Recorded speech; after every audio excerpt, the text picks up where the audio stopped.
আসসালামু আলাইকুম। 5 তারিখ বাংলাদেশ স্বাধীন হয়েছে। সেই স্বাধীনতার পেছনে কিছু সুনির্দিষ্ট কারণ ছিল। জাতি একটা জায়গায় একমত হয়েছিলেন যে কয়েকটা ঘটনা এই জায়গাগুলো ঠিক করতেই হবে। সেটার মধ্যে সবচেয়ে বড় হচ্ছে ভারতকে এই দেশ থেকে বিতাড়িত করতে হবে। শেখ মুজিব আওয়ামী লীগ এইটার নামে এই দেশে আর রাজনীতি করা যাবে না। যেই কারণেই 5 তারিখের পরপরই জনগণ যেখানে শেখ মুজিবের ছবি পেয়েছে, আওয়ামী লীগের ছবি পেয়েছে, পোস্টার পেয়েছে, সেগুলো সব ধ্বংস করেছে। তারপরে ঘটনা প্রবাহ আপনারা সবাই জানেন। সবার আগে শুরু করেছেন বিএনপির মহাসচিব মির্জা ফখরুল ইসলাম আলমগীর। তিনি বললেন তার হৃদয়ে রক্তক্ষরণ হয়েছে শেখ মুজিবের এই ছবি দেখা নিয়ে। তারপর আমার একসময়ের খুব প্রিয় একজন আপা ছিলেন রুমিন ফারহানা। এই প্রিয় আপা তিনি বললেন যে ছাত্রলীগকে নিষিদ্ধ করার এই সরকারকে। এরপরে এসে 2 দিন আগে রুহুল কবির রিজভী বলে ফেললেন শেখ মুজিবের এই ছবি এখান থেকে সরানো হোক, এটা আমরা চাই না। এগুলোর পেছনে কি কারণ সেটা বাংলাদেশের মানুষ পরে জানবে বা পরে জানানো হবে। কিন্তু একটা জিনিস মাথায় রাখতে হবে, বিএনপির ডাকে কিন্তু এই দেশের মানুষ রাস্তায় নামে নাই। আসলে এটা মনে রেখে তারপরে কথাবার্তা বলতে হবে। এবং আমরা কিন্তু বিএনপির পয়সায় জীবনের ঝুঁকি নিয়ে পরিবারকে বিপদে ফেলে বিদেশে বসে কথা বলি নাই। দুঃসময়ে যেহেতু বিএনপির সাপোর্ট নেই নাই, সুসময়ে বিএনপির সাহায্য নিয়ে, বিএনপির কাছ থেকে টাকা পয়সা নিয়ে বিএনপির পক্ষেই কথা বলতে হবে।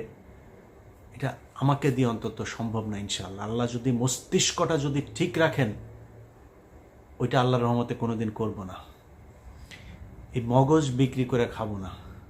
যেটা মনে করি, যেটা চিন্তা করি, ওইটা মৃত্যুর আগ পর্যন্ত ওই জায়গাতেই থাকবো। বাংলাদেশের মানুষ শেষ দিন পর্যন্ত দেখবে ইলিয়াস হুসাইন যেখানে ছিল সেইখানেই থাকবেন।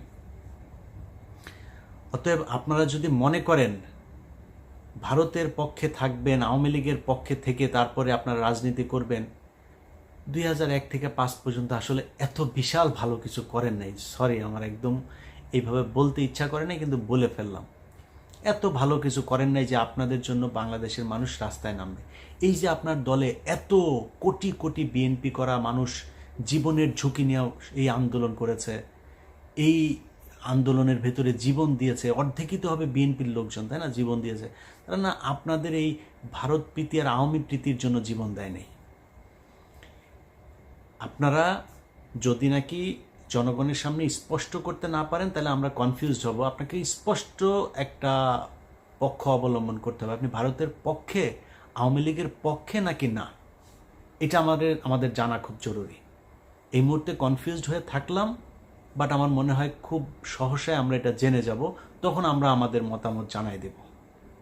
এই দেশের মানুষ, যারা সাধারণ মানুষ আপনাদেরকে ভোট দেয়, রাজনীতি করে না, তারাও না আওয়ামী বিরোধিতা করে, তাই বিএনপির দলে ভোট দেয়। এমনিতে বিএনপি করার কোনো কারণ নেই, অন্য কোনো কারণ টারণ নাই আসলে ওইরকম। তো সেই জায়গাটা যদি নষ্ট করেন না, তাহলে সামনে বিপদ হবে। কয়েকটা জায়গা যদি বলি যে এই যুদ্ধটা কেন হয়েছিল, বিডিআর হত্যাকাণ্ড, সেটার বিচার হইতে হবে। কমিটি গঠন করার কথা বলা হলো, এখন পর্যন্ত কিছুই করা হয়নি। কয়দিন আগে স্বরাষ্ট্র উপদেষ্টা বললেন ওইটা নিয়ে এখনও তারা চিন্তাভাবনা করছেন, ফাইনাল কিছু হয় নাই। এই জন্য আপনাদেরকে ক্ষমতায় বসায়নি। পরের দিন উচিত ছিল বাংলাদেশে কোথায় কোথায় রয়্যাল এজেন্ট আছে সব কটার এই দেশ থেকে বার করা হয় নাই। বিডিআরের নিরীহ সৈনিকরা তারা জেলখানায় আছে, এখন পর্যন্ত বের করে নাই। উচিত ছিল পরের দিন তাদেরকে যেইভাবেই হোক, জেনারেল অ্যামনেস্টি হোক আর যেইভাবে হোক, তাদেরকে করে দেয়া। করা হয় নাই। আলেমদেরকে বের করে দেওয়া দরকার ছিল, করা হয় নাই। এই ছাত্ররা এখন পর্যন্ত হাসপাতালে আহত অবস্থায় আছে, চিকিৎসার টাকা নাই। আপনারা সরকার থেকে কোনো সহযোগিতা করেন নাই এখন পর্যন্ত। গতকালকেও এক পত্রিকাতে নিউজ দেখলাম, যারা নিহত হয়েছে তাদের পরিবারকে এই স্যাবলামো করে 2 লাখ 5 লাখ না, অন্তত 5 কোটি করে টাকা দেওয়া উচিত। তারা এই দেশ স্বাধীন করেছে, দেওয়া হয়নি। বাংলাদেশে গেল 15 বছরে ব্যাপক লুটপাট হয়েছে এই বিদ্যুৎ খাত নিয়ে। সেই জ্বালানি খাতের এখন পর্যন্ত একটা মামলা হয় নাই। আপনি এই ওর নাম কি আপনার দরবেশ বাবা সালমান এফ রহমানের বিরুদ্ধে মামলা হচ্ছে নীলক্ষেতে, সে এক ব্যবসায়ীকে পিটিয়ে মেরেছে। আরে ভাই, এই মামলায় তো সে তার কিছু হবে না, কারণ ওই কাজ তো সে করে নাই। সে যেটা করেছে সেইটা দিয়ে 500 বছর তাকে জেলখানে আটকে রাখা সম্ভব, 500 বার তার ফাঁসি হইতে পারে। তার সে হত্যা করেছে এই দেশে। মানুষ কাকে করেছে জানেন? এই যে শেয়ার বাজার আছে না, এই শেয়ার বাজারে ক্ষতিগ্রস্ত হয়ে সুইসাইড করেছিল কয়েকজন মানুষ, মনে আছে? তাদের হত্যা মামলা হইতে হবে এর বিরুদ্ধে। যেই পরিবারগুলো শেয়ার মার্কেটে ক্ষতিগ্রস্ত হয়েছে তাদের টাকা ফেরত দিতে হবে। তার সব প্রপার্টি বিক্রি করে নিলামে তুলে তারপরে সেই পরিবারগুলোর কাছে টাকা ফেরত দিতে, যেই ব্যাংকের টাকা আত্মসাৎ করেছে সেই ব্যাংকের টাকা ফেরত দিতে হবে। হচ্ছে কিছুই হচ্ছে না। শুনেছেন এখন পর্যন্ত?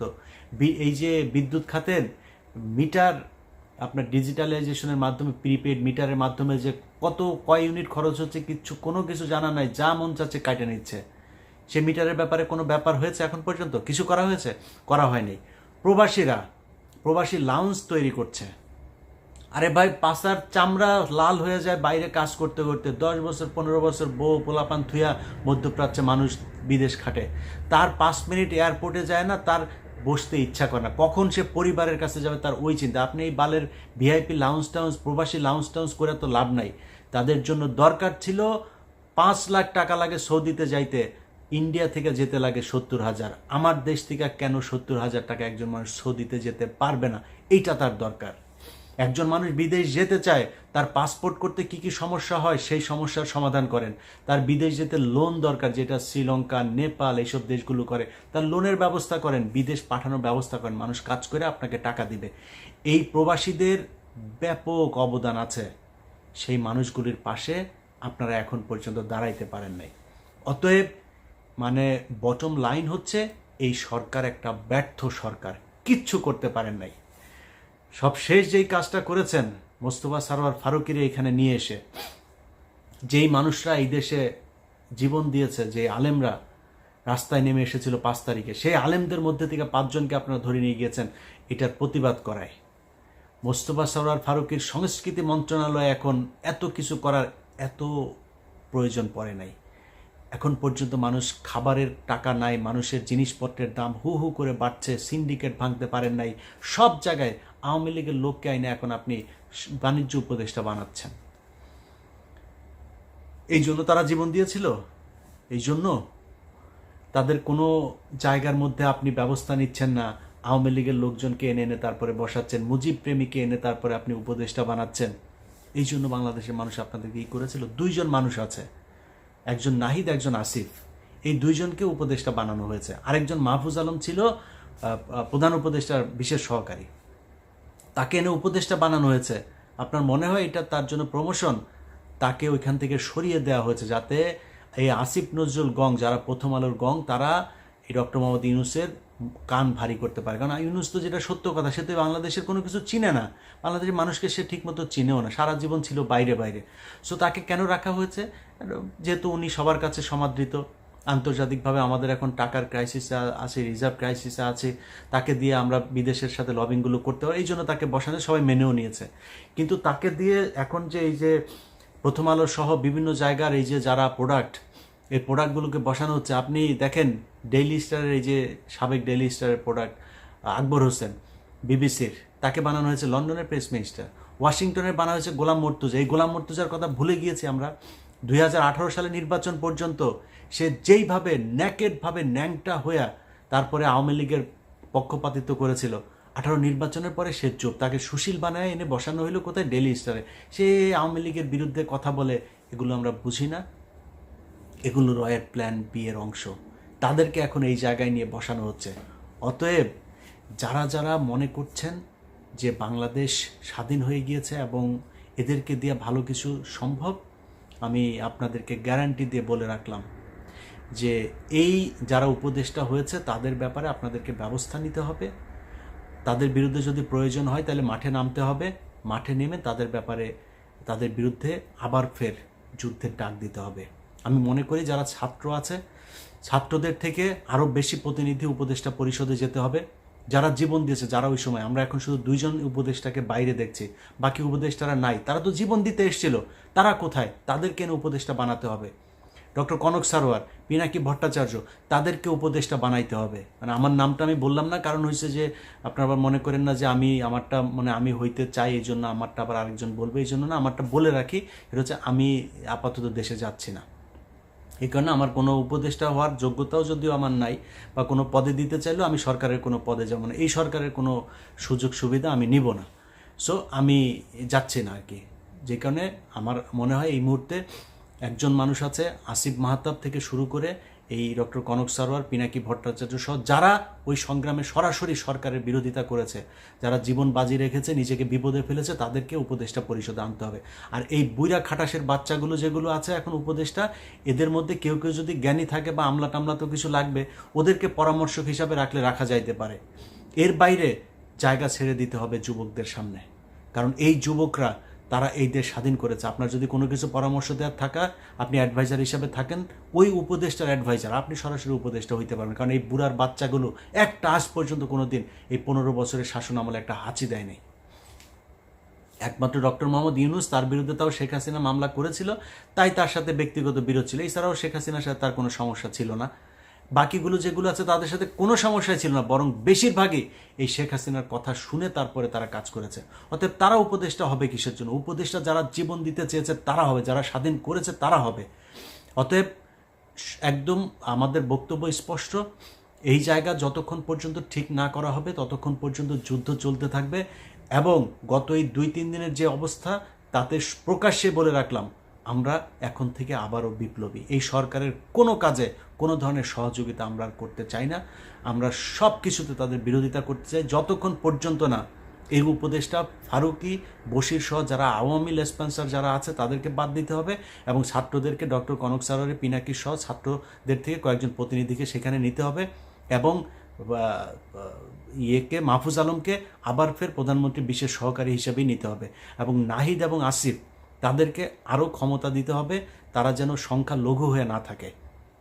আসিফকে আমরা দেখেছি একমাত্র সবচাইতে বেশি তিনি ভোকাল ছিলেন এই শেখ মুজিবের ছবি টবি এগুলো সরানোর ব্যাপারে, তাকে কর্নার করে রাখা হয়েছে। তাকে আরও ক্ষমতা, যেই সব ইয়েগুলোতে আছে, সেটা হতে পারে স্বরাষ্ট্র, হতে পারে অন্য এই ধরনের প্রভাবশালী কোনো একটা ইয়েতে তাকে দিতে হবে। আগেই বলেছি যে এদেরকে দিয়ে যদি মনে করেন এদের হয়তো অভিজ্ঞতা নাই, অভিজ্ঞতার জন্য পাশে তাদের ইয়ে থাকুক, কিন্তু মূল পদে তাদেরকেই থাকতে হবে, এটা আমাদের বক্তব্য।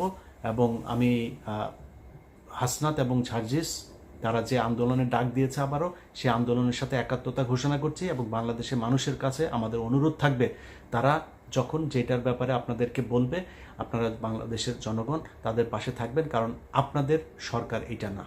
এরা আবারও ভারতের সেই কুচক্রী মহলকে এই উপদেষ্টা মণ্ডলীতে ঢুকিয়ে, তারপরে আপনি ফারুকের অবস্থাটা শুধু দেখেন। ফারাজ নামের যে সিনেমা তিনি করেছিলেন সরাসরি ভারতের টাকায়, এবং সেই সিনেমাটা মুক্তি পেয়েছে আগে ভারতে, বাংলাদেশে মুক্তি পেতে দেওয়া হয়নি। তারপরে ভারতে অনেক সমালোচনার পরে দাড়ি টুপিকে বিকৃতভাবে উপস্থাপন করা হয়েছে, এবং তার বিভিন্ন নাটক সিনেমাগুলোতে এই পর্যন্ত এই দাড়ি টুপির পেছনে দাঁড়িয়ে একদম 24/7 গাঁজা খাওয়া একটা ছেলে হচ্ছে এই লোকটা, এই যে ফারুকী। বিশ্বাস না করলে এটা জিজ্ঞেস করেন যারা যদি মিডিয়াতে পরিচিত, 24/7 গাঁজার উপরে থাকে, এবং বিকৃত যৌনাচার এই ব্যক্তি, সরাসরি লেসবিয়ান, তারপরে গে, এগুলোকে প্রমোট করেন, এবং তার বিভিন্ন নাটক সিনেমাতেও এগুলো তিনি প্রমোট করে থাকেন। পরকীয়া থেকে শুরু করে যত ধরনের অসামাজিক কার্যকলাপ, বিকৃত রুচি, বিকৃত কথাবার্তা, বিকৃত গালি এই নাটকের মধ্যে প্রমোট করা ব্যক্তি হচ্ছে এই ব্যক্তি, তাকে এনে উপদেষ্টা পরিষদে বসানো হয়েছে। সো এই সব কিছুই হচ্ছে বাংলাদেশের বিরুদ্ধে, বাংলাদেশের ইসলামের বিরুদ্ধে এবং ভারতের পক্ষে। তবে আপনাদেরকে এই যুদ্ধে, যেটা আগেও আমরা জানি যে স্বাধীনতা অর্জনের চেয়ে রক্ষা করা কঠিন, আমার মনে হয় রক্ষা করার সেই কঠিন যুদ্ধটাতে আপনাদেরকে প্রস্তুত থাকতে হবে। আল্লাহ হাফেজ।